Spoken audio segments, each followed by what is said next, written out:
Good morning. Welcome to our online worship service of KUUF Unitarian Universalist Fellowship. I invite you to follow along in the order of service. We will put the link in the chat. Kindly note that our order of service now includes clickable hyperlinks to all of the music in our service, which can be admired more so than through the limited audio of the Zoom platform, plus valuable information about our charitable giving recipient. Whoever you are and wherever you have come from, for this hour, we hear our one gathered congregation and all are welcome. My name is Ed Woods. I am currently chair of Building and Grounds Committee and a member of the Moving Forward Task Force. Our worship leader this morning is Joseph Bednarik, a regular speaker here at KUUF Unitarian Universalist Fellowship, who hails from Port Townsend, Washington. There he is a publisher with Copper Canyon Press, which publishes extraordinary poetry from around the world to engage the imaginations and intellects of readers. I'd like to welcome any visitors. Please introduce yourselves in our chat box. For those of you who want to share a chat with everyone attending, please change the chat to settings to all panelists and attendees. Otherwise, only those who are officiating during this worship service will see your chat. We welcome more interaction with all during our after-service Zoom coffee hour. The link for our coffee hour will go into the chat next. You will need to use the password coffee with a capital C to be admitted to the coffee hour. The announcements are available on our webpage, www.kuuf.org, or our weekly email newsletter, The Candle. I have this important announcement today from our Stewardship Committee. The Stewardship Committee, with a deep sense of gratitude, wishes to announce that we have met our stewardship goal of $170,000. This is a huge achievement in a difficult year in which everyone's time, talent, and treasure played a significant role in meeting our goal. Thank you. We all love hearing announcements like that one. We would like to start today by acknowledging that the land upon which those of us who live here on the Kitsap Peninsula is the Aboriginal territory of the Suquamish, the S'Klallam, and the Skokomish people. They have lived in harmony with the lands and waterways along Washington's Central Salish Sea for thousands of years. These tribes still live here and protect the land and waters of their ancestors for future generations, as promised by the Point Elliott and Point No Point treaties of 1855. Now please enjoy Brian Kenny playing our call to worship, Love is the Spirit of this Church, as sung by Alina Hemingway and Brian Kenny on our Kawai piano.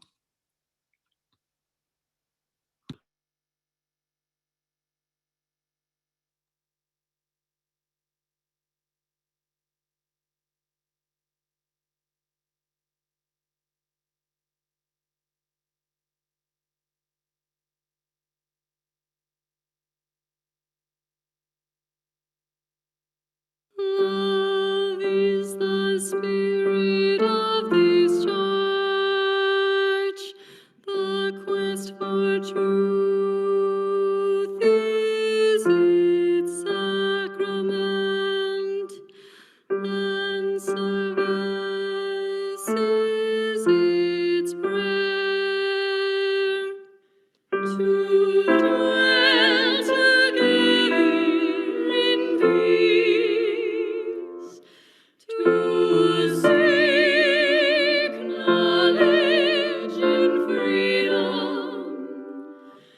to serve each other in fellowship to the end. Let all souls shall grow into harmony with the divine.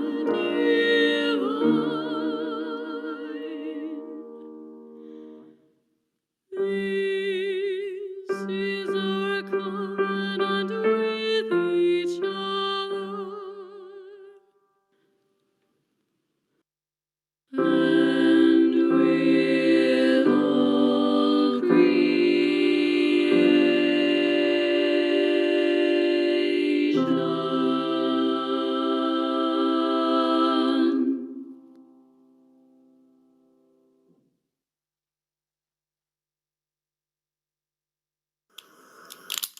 Even a small star shines in the darkness.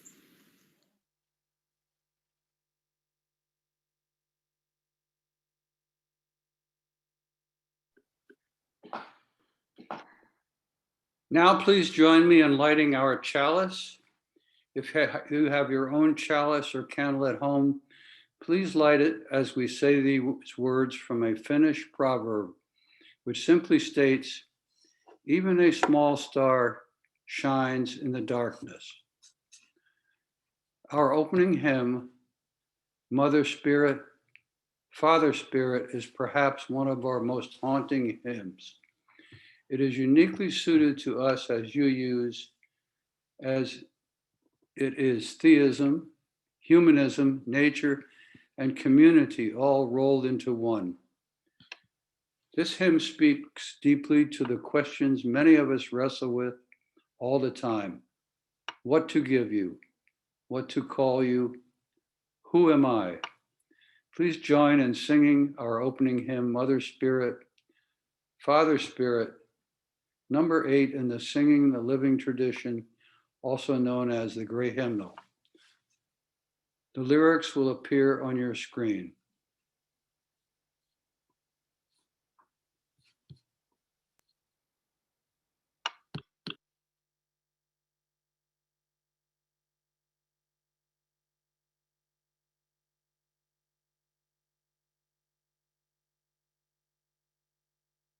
Mother Spirit, Father Spirit, where are you?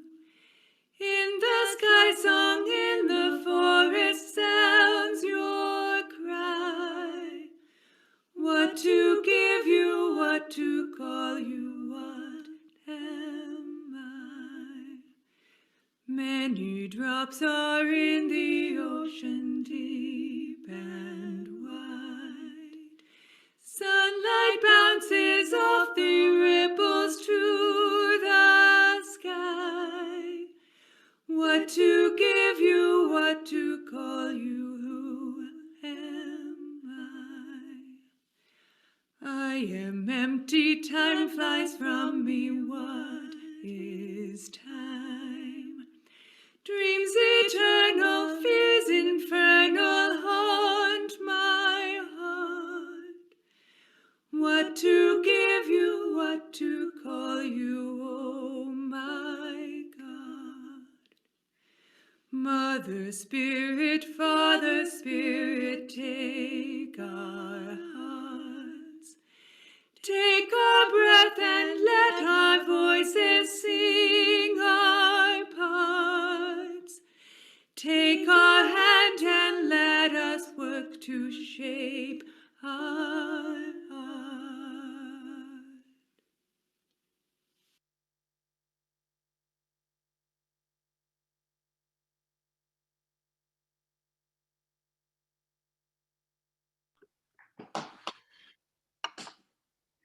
Please join me in the spoken affirmation.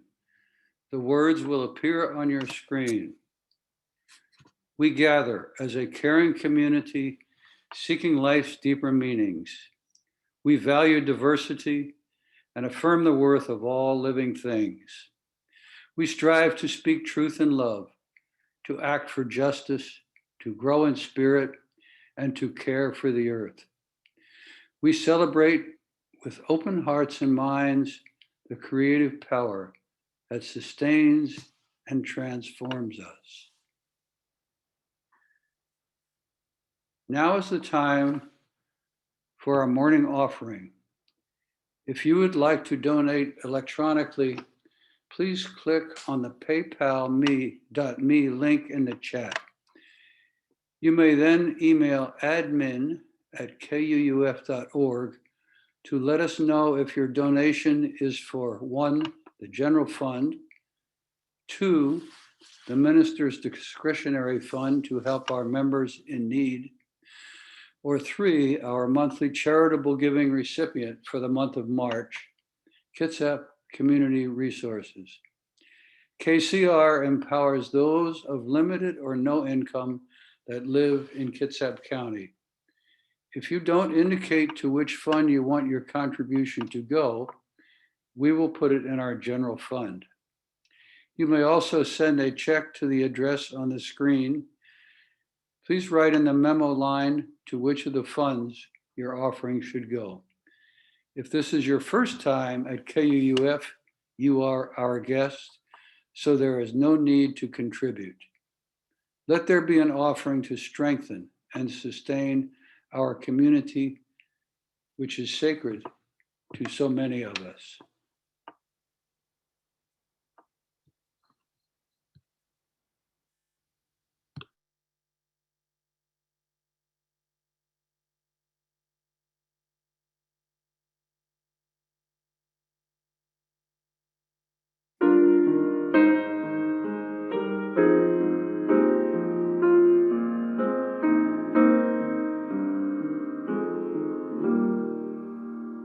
Be ours a religion which, like sunshine, goes everywhere. Its temple, all space, its shrine, the good heart, its creed, all truth, its ritual works of love.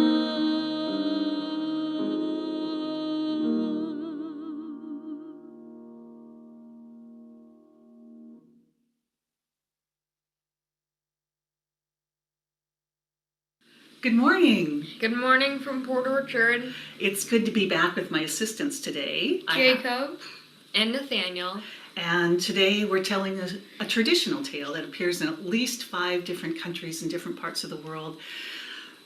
But we've adapted the Italian version of the shirt. There was once a king who had everything a person could possibly want. Like a pen pal like Terry? Money, fame, cars, trucks, a planet named after him. In spite of all of his wealth and his privilege, he just wasn't happy. Was he suffering from ennui? Perhaps. It could have been. But he was so seriously and so deeply saddened that he asked his wisest advisors to tell him what to do. And what do you think he said? I think it said, eat dessert for every meal. Take some trips?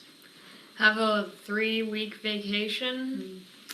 Spend more money? Get Robux.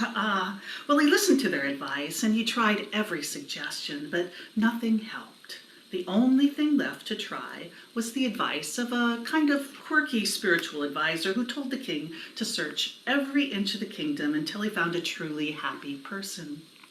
And when he found that happy person, when he was certain he'd found that happy person, he should ask for and then wear the person's shirt for a night. As strange as it may sound, the king decided to give it a try. So he dressed himself in ordinary clothes, packed only a few belongings, laced his boots, and began the search. Sounds like a quest. An epic quest. And on his journey, the king met all kinds of people. Young people, Sad. old people. People like Terry. Sad people, mad people, old people, young people, Strong kid, people, weak people. Tall- Old people. tall young people. And there was one thing he noticed about all of these people. None of them was truly happy.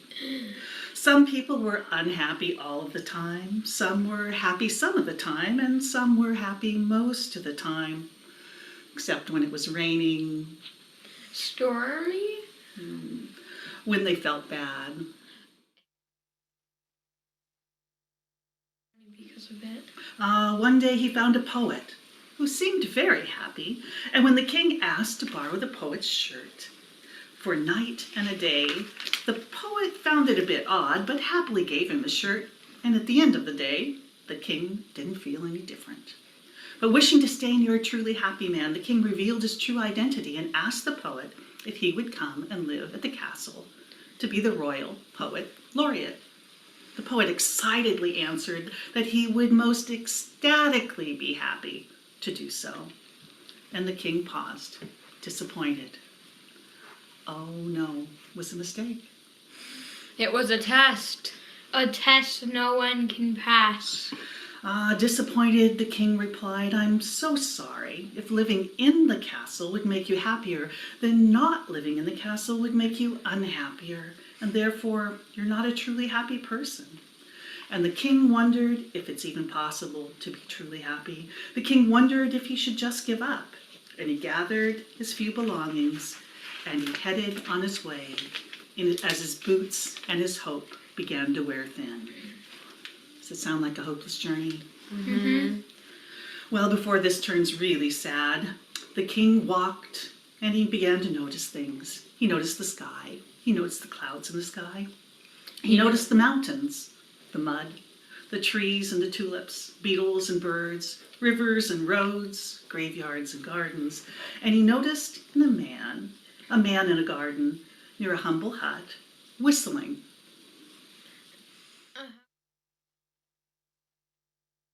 The king stopped to question the whistling man, and he lived such a simple life. Could he possibly be happy, truly happy? The man answered that he was truly content, and the king could see that this was so. So the king asked him if he'd like to come and live with him in the castle and become his advisor, but the man answered, no, thank you. I'm happy here. The king explained that he needed to wear the shirt of a truly happy man for a day and a night, and would he be so kind to let him borrow his? Oh, weird. It's still really weird. Yeah. The king finally gets a shirt, doesn't he? Yeah. But the happy man had a puzzled look on his face and then smiled and said, I would be happy to let you wear my shirt, but as the man unbuttoned his coat, the king could see he wasn't wearing a shirt. The king and the man started to laugh, and they laughed and they laughed for a good long time, and then the truly happy man returned to his garden, and the king returned to his castle with a mysterious smile on his face, and no special shirt required.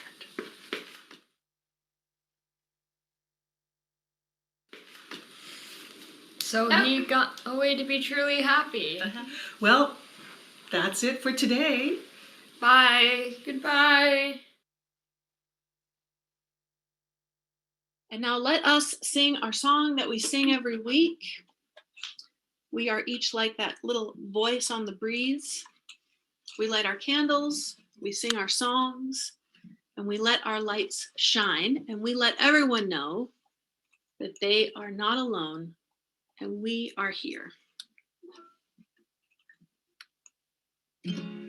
This little light of mine, I'm gonna let it shine. This little light of mine, I'm gonna let it shine. This little light of mine, I'm gonna let it shine. Let it shine, let it shine, let it shine. Everywhere I go, everywhere I go, I'm gonna let it shine. Everywhere I go, I'm gonna let it shine. Everywhere I go, I'm gonna it shine, let it shine, let it shine. You are not alone. You are not alone. I'm gonna let it shine. You are not alone.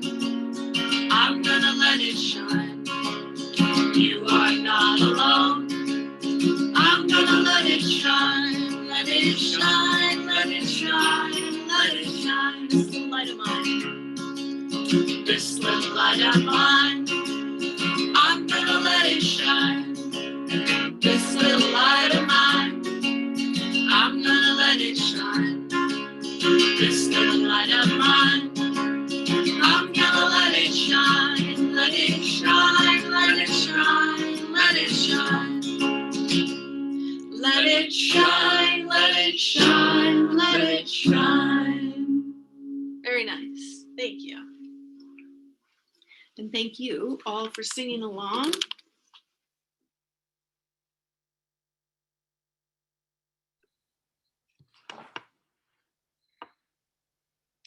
Now is the time for our joys and sorrows. Though we are physically distanced from one another, our hearts and spirits remain connected. When shared together, our joys are amplified and our sorrows lessened. If you have a joy or sorrow to share, I invite you to put it in the chat this morning. And again, if you want all present to see your joy or sorrow, please set your chat to go to all panelists and attendees.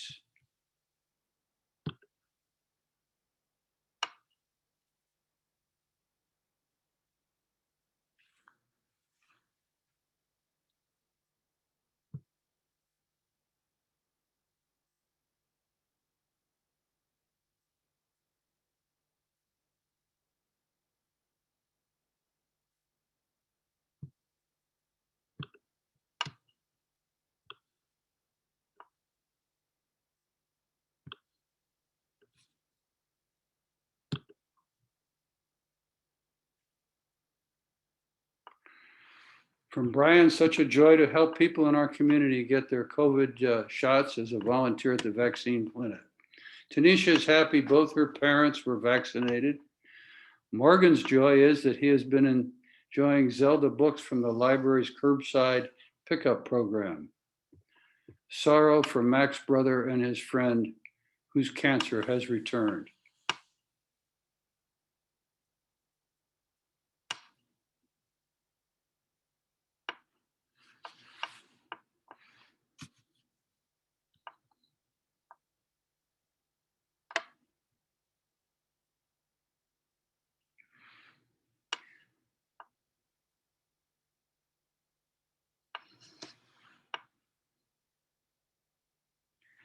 Aaron got to visit at our home for the first time in a year. That's from Bill and Terry Looney.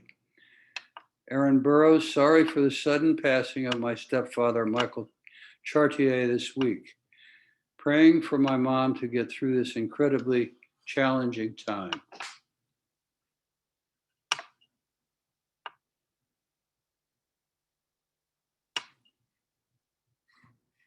Bonner is joyful that Kitsap County will soon be in phase 3. We are that much closer to live streaming from our newly painted sanctuary.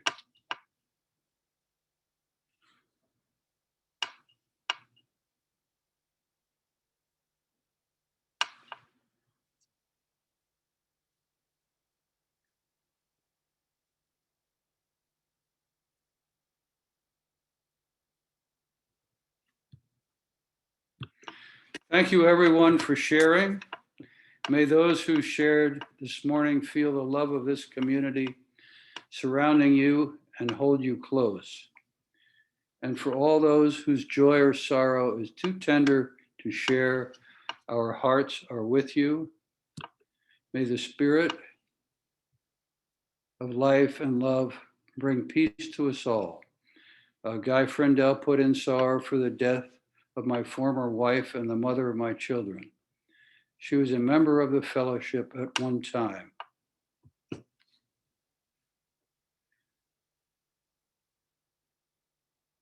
Amen and blessed be.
Good morning, everyone. It is such a joy to be with you here this Sunday morning.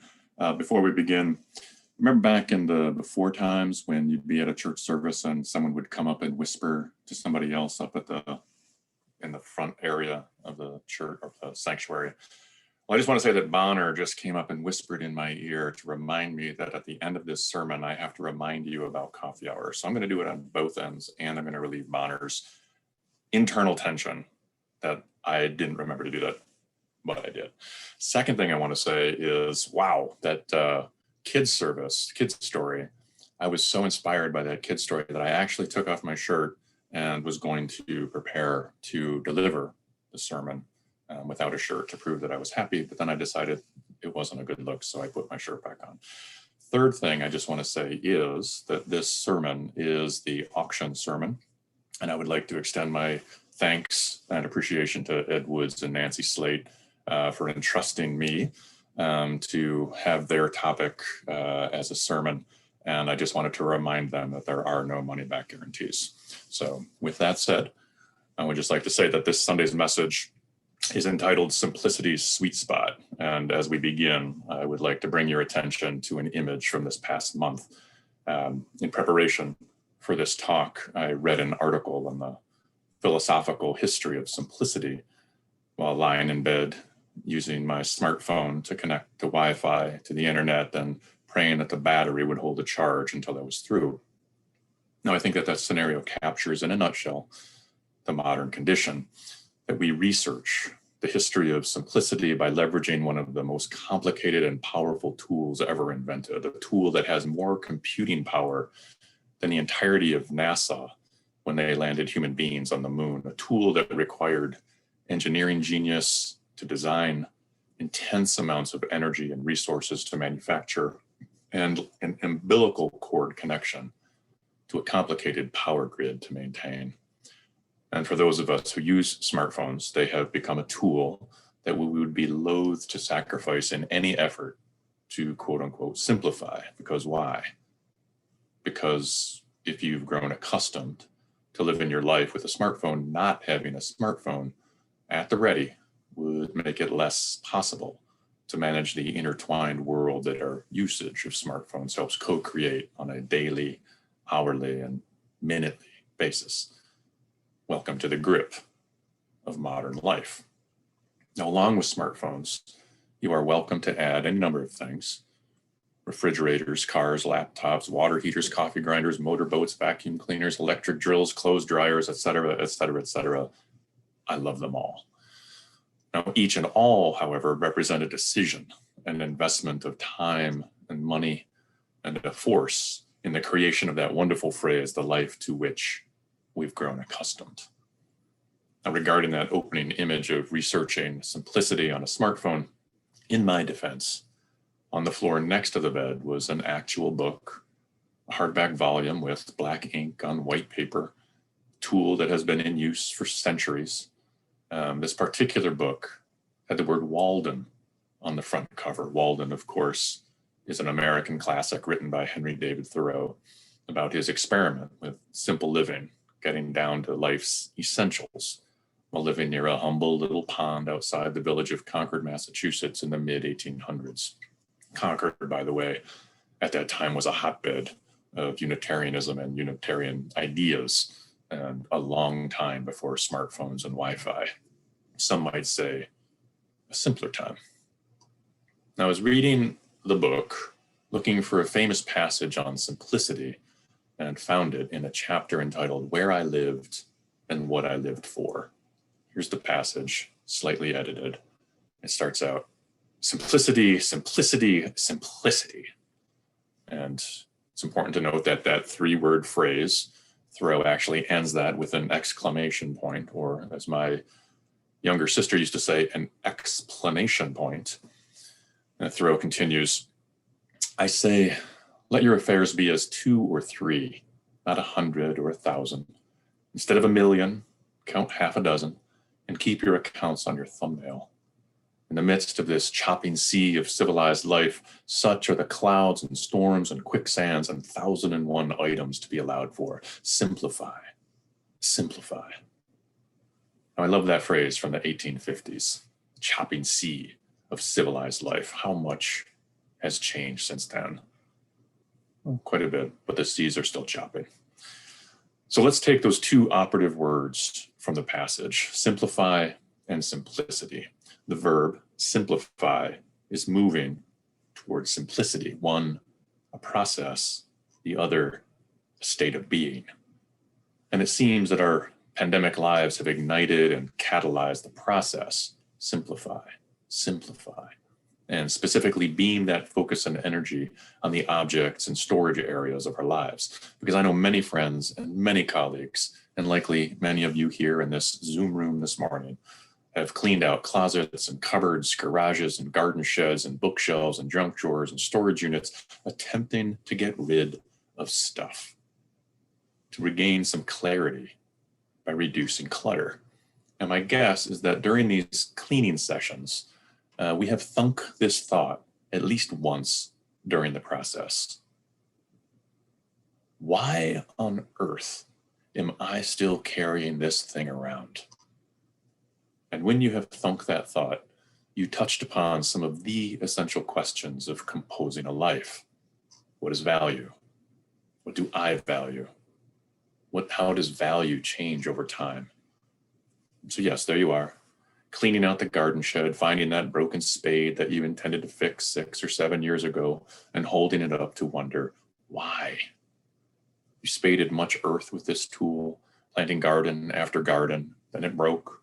You put it in the shed, 1, 2, 5, 7 years roll by. And with the broken spade as a reminder of your intentions, as a monument to both your past, your present, and your possible futures. Now, the scene might not carry the same metaphysical weight as Hamlet in the graveyard holding up the jester's skull and wondering about life, but a spade also appears in that Shakespearean scene, and that spade is not broken. That spade is working perfectly well as an essential tool for digging graves, while Hamlet talks to a jester's skull, pointing out and putting a very fine point that life is finite. So with simplicity in mind, with spades and graveyards, global pandemics and smartphones in mind, with Yorick's skull and Hamlet's hand in mind, let's reflect on that first question. What is value?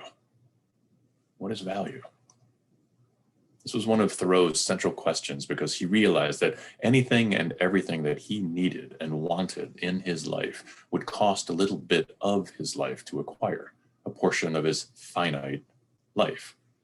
And life was his most valued possession, which is constructed entirely of time, meaning that every physical thing that he brought into his life required at some level for some time to be exchanged. And he wanted to invest most of his time in reading and writing, in walking and exploring.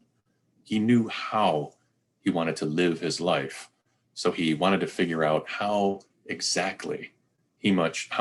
much life exactly that he needed to invest elsewhere in order to realize the time that he so desired and valued. And here I bring forward a wonderful phrase from the Rabbi Joshua Abraham Heschel, who said in his marvelous book, Sabbath, "Time is the heart of existence." Time is the heart of existence. We cannot manufacture more time. All we can do, and what we are called to do, is prepare ourselves to be fully alive within the time that we have. Now, this is a key point to the state of being that we're talking about, simplicity. And turning back to Thoreau, he was not cleaning out storage sheds and agonizing about what to keep or not keep. He first performed this incredibly profound thought experiment, stripping life down to a 0 point, and then carefully considering what he had to add back in to make the life he wanted to live possible. Now, the first part of this experiment was all about fundamentals. He recognized that there were essentially 4 things, that every human being needed: food, clothing, shelter, and fuel. And he knew that he had to acquire and maintain these necessities throughout his life in order to maintain his life. If you value life, then these necessities have a high value. But he decided on methods that would get these high value essentials with the minimum amount of cost. And then he made what seems like an obvious discovery. It is the next physical object where things get interesting. This is the object that you want to bring into your life. And how much more of your life are you willing to trade to get it? Now, it's important to remember that even Thoreau wanted things. Again, we hear from him in Walden, quote, "I find by my experience a few implements, a knife, an axe, a spade, a wheelbarrow, etc. And for the studious, lamplight, stationery, and access to a few books rank next to necessaries and can all be obtained at a trifling cost." And did you catch that? Did you catch that Thoreau considered a spade next to a necessity? And so now we have that broken spade in your garden shed, Hamlet's spade in the graveyard, and Thoreau's spade at his cabin near Walden. We are truly digging in this morning. And there was yet another category of physical objects that Thoreau brought into his shelter. And here's a list directly from Walden. Thoreau was a great list maker. He was tracking all of his expenses in the first part of that book. A bed, a table, a desk, 3 chairs, a looking glass 3 inches in diameter, a pair of tongs and andirons, a kettle, a skillet, a frying pan, a dipper, a wash bowl, 2 knives and forks, 3 plates, 1 cup, 1 spoon, a jug for oil, a jug for molasses, and a lamp. And my guess is we could all look around our apartments and condos and houses and likely find the vast majority of that list. We might not have a jug for molasses, but my guess is we have a jug. Now, regarding the actual work of getting those items, he says, "For more than 5 years, I have maintained myself solely by the labor of my hands and found that by working about 6 weeks a year, I can meet all the expenses of living. The whole of my winters, as well as most of my summers, I had free and clear for study." I love that phrase, free and clear, which is the dividend of his life investment, abundant time to live the life he actually wants to live. And to be sure, he knows and understands that other people make different decisions for a variety of reasons, mostly because they have different values. Again, Henry writes, "As I preferred some things to others, and especially valued my freedom, I could fare hard and yet succeed well. I did not wish to spend my time in earning rich carpets or other fine furniture or delicate cookery or a house in the Grecian or Gothic style just yet. If there are any to whom it is no interruption to acquire these things and who know how to use them when acquired, I relinquish to them the pursuit." And just to be clear, in that list of things that he said that he didn't want, he slyly slipped in the phrase, "just yet." Maybe someday he will value differently. He's leaving a little bit of egress in his thinking, and I respect him for that. And so for Thoreau, who started out at a 0 point, he found his sweet spot of simplicity that allowed him to trade about 6 weeks of life a year to get what he needed to survive, leaving 46 weeks a year for him to do as he pleased, in essence, to thrive inside his heart of existence. And looking at the row of books with Thoreau printed on the spine, there is abundant evidence that he lived his short life as he intended. And he was only 44 when he died. Because writing takes time. All those books on the shelf take time. And yet here we are, smartphones in our pockets and purses and a broken spade in our garden sheds, global pandemic on our hands, with our skull currently covered by warm skin, protecting our glorious, glorious brains. And we are free to ask, being here, attentive inside this moment, does the call simplify have any resonance whatsoever? And if so, what are the next steps? And if simplify is something you feel called to do, one recent book that comes highly recommended is Marie Kondo's The Life-Changing Magic of Tidying Up. We won't get into details, but broadly speaking, her premise is to literally touch everything that you own and ask, does this object spark joy? Does this object spark joy? And one of her key points is to flip the narrative of getting rid of stuff to actually curating the things that you want to keep in your life and that actually sparks joy in your life, sort of the reverse of Thoreau's 0 Point project. And as you curate and keep those items that bring joy to your life, you can ask the larger, more soulful question. Am I moving towards simplicity? Do I want to move towards simplicity? And what would I do with my life if I realized that state of being? And since we're at a religious service, let's close with the definition of simplicity from a massive 3-volume set of books entitled The Encyclopedic Dictionary of Religion. And because this service is for a Unitarian Universalist congregation, fair warning is required. This definition uses the word God.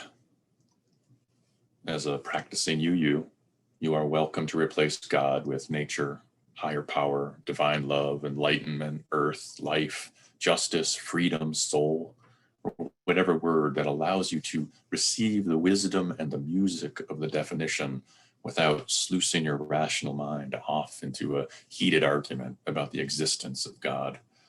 Don't close yourself off, essentially. Here goes the definition.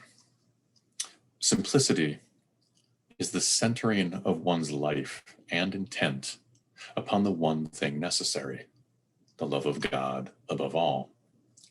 Simplicity is the objective of those seeking spiritual progress by the reduction of desires and attachments that could scatter spiritual energies and distract them from the search for the union with God.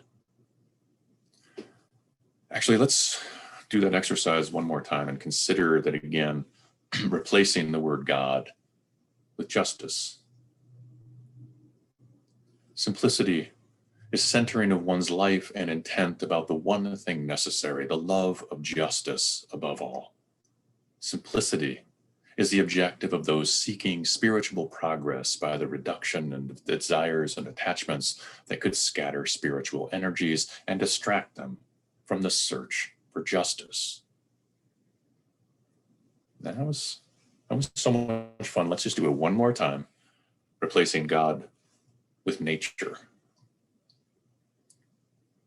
Simplicity is the centering of one's life and intent upon the one thing necessary, the love of nature above all. Simplicity is the objective of those seeking spiritual progress by the reduction of desires and attachments that could scatter spiritual energies and distract them from the search for union with nature.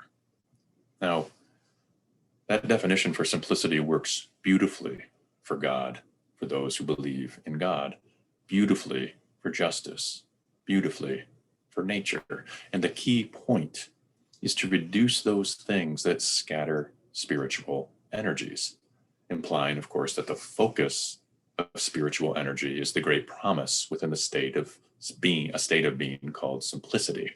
And so to revisit that broken spade in our garden shed, I suggest that it is worth a bit of life to fix that spade and to make it whole again, because that simple and ancient tool connects you to gardens and graveyards, to Shakespeare and Thoreau, and mostly because your smartphone cannot dig a hole to plant a tree to save its life.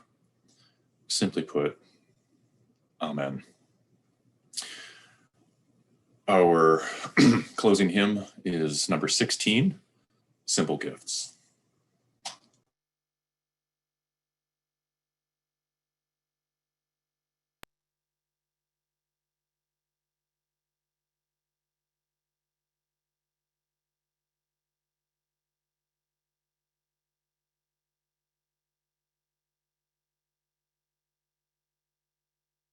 Ours is a simple faith. Life is a short embrace.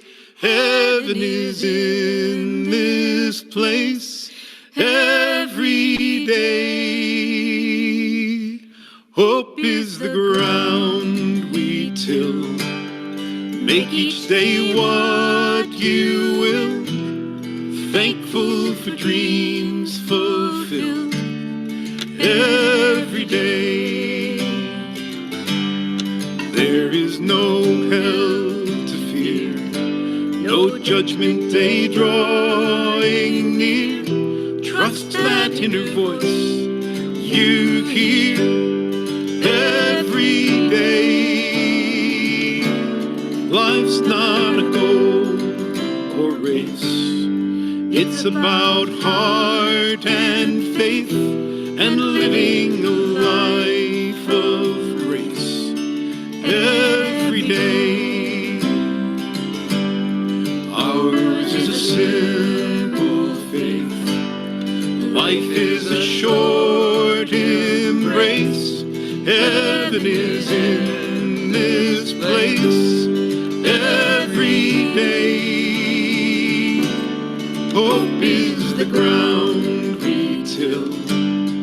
Make each day what you will. Thankful for dreams fulfilled every day.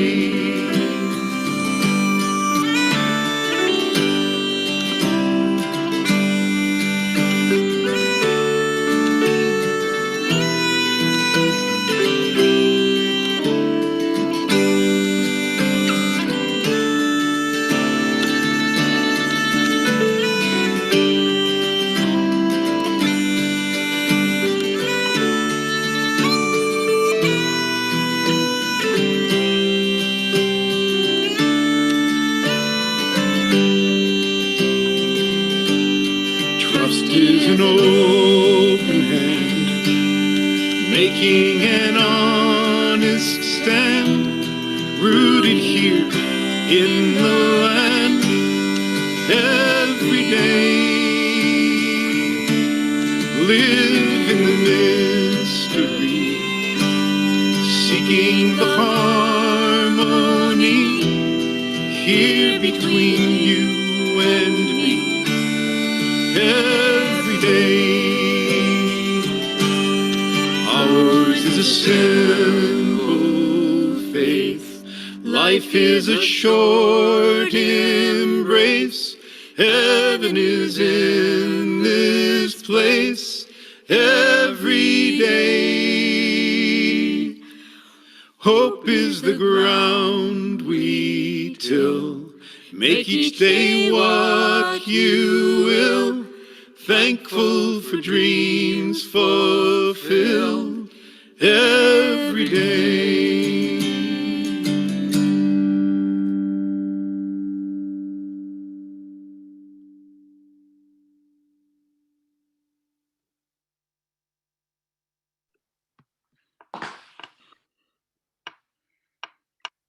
Thank you, Joseph, for that wonderful sermon, and thank you, Nancy, for suggesting the topic. I now invite you to set an intention and choose your word for the week ahead. You can choose one word or 2 words or even 3 words. And if you feel called to put them in the chat, I will read them aloud. And one last time, if you want all present to see your intention, please set your chat to go to all panelists and attendees.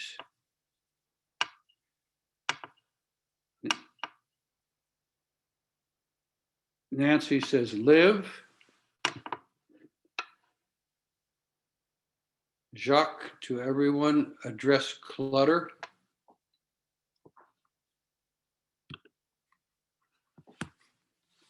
Marcia Kristen, honoring the beloved divine. Bonner Sam says, kiss, keep it simple, stupid. Morgan says, reading. Jane Corman from the song, life is a short embrace. Jill Claridge, not using other people for personal gain. Vicki Harris, downsize. Chris Ambergy, all we have is time. Aaron Burrows, time. Aaron and Precious Francis. Jennifer Engels, renewed hope. Elsie Claus Minzer, Accept and Love Your Life, Jennifer Myers. Finished Projects, Lisa Johnson, Friendship. Bonner Sams, Tackle the Basement. Well, that sounds interesting.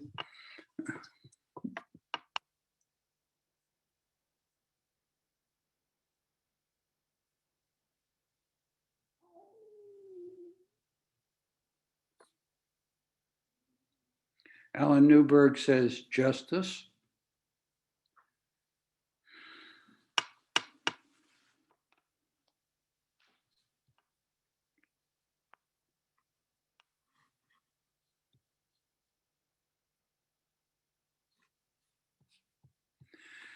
Thank you, everyone, for sharing your intentions.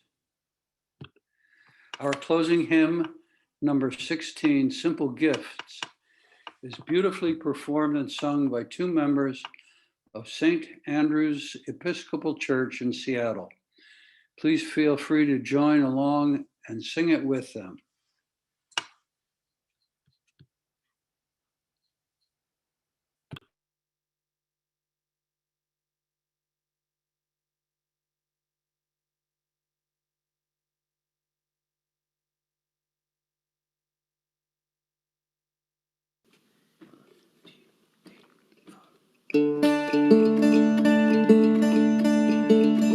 Tis a gift to be simple, tis a gift to be free, tis a gift to come down where we ought to be. And when we get to the place that's right, we'll be in the valley of love and delight.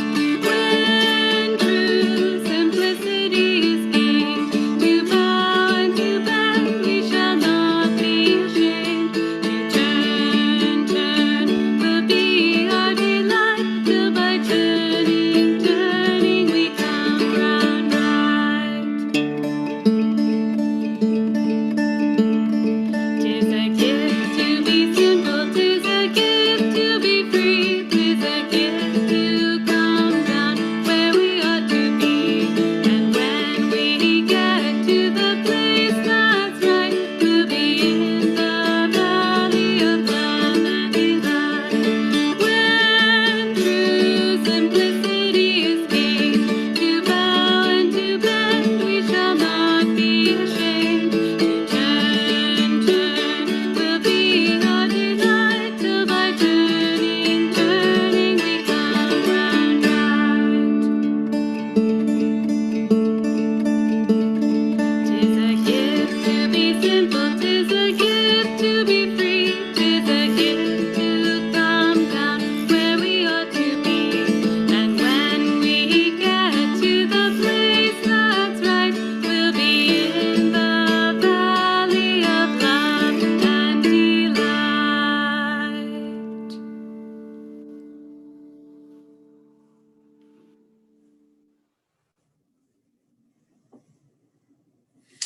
Wow, that was a fantastic version.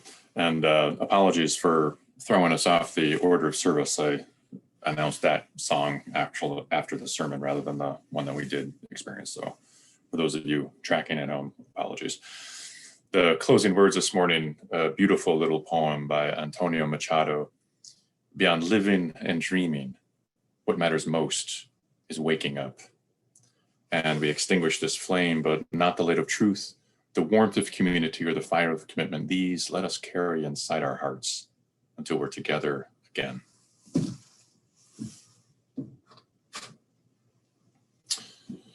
And I would just love to say that everyone here is invited to come join us at coffee hour. The link is going to be found in the chat. The password is the word coffee with a capital C. You can click on the link in the chat and go straight to the coffee hour Zoom meeting, and look forward to seeing you there. Thanks.